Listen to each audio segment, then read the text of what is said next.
એની જગ્યાએ હું 20 મિનિટમાં વોક કરતો થઈ ગયો.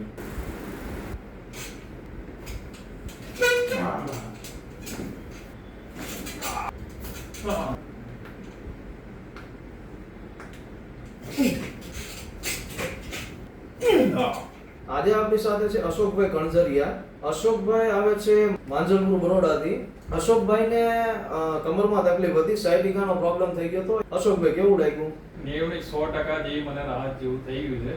કારણ કે જ્યારે મને પહેલી વખત થયું કે મેં તમારી રીલ્સ જોયું, મારે તકલીફ વધારે હતી, પછી રીલ્સમાં તમારું નામ આવ્યું રુદ્રાક્ષ કરીને બોન સેટિંગમાં, એટલે મેં તમારો કોન્ટેક્ટ કર્યો, તો તમને રિક્વેસ્ટ કરી. મારાથી વોકિંગ એટલે બેસાતું બી નહોતું, એટલે ગાડીમાં ત્યાંથી ઘરે જઈ અહીંયા આવું તો પોસિબલ જ નહોતું. પછી તમને કોલ કરીને રિક્વેસ્ટ કરી કે તમે ઘરે વિઝિટ આવીને મને થોડી થેરાપી આપો એમ. ટાઈમ સેટ કરીને આવ્યા ઘરે અને મને 15 થી 20 મિનિટની જે થેરાપી આપી છે, હું 3 દિવસથી ટોટલી બેડ રેસ્ટ પર હતો. એની જગ્યાએ મને એમની થેરાપીથી 20 મિનિટમાં હું બેઠો અને વોકિંગ કરતા થઈ ગયો. એટલે એટલી ડૉક્ટરની જે થેરાપી છે એ લેવા જેવી છે.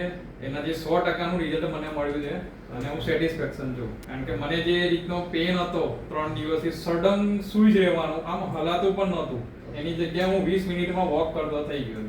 Thank you Ashokbhai.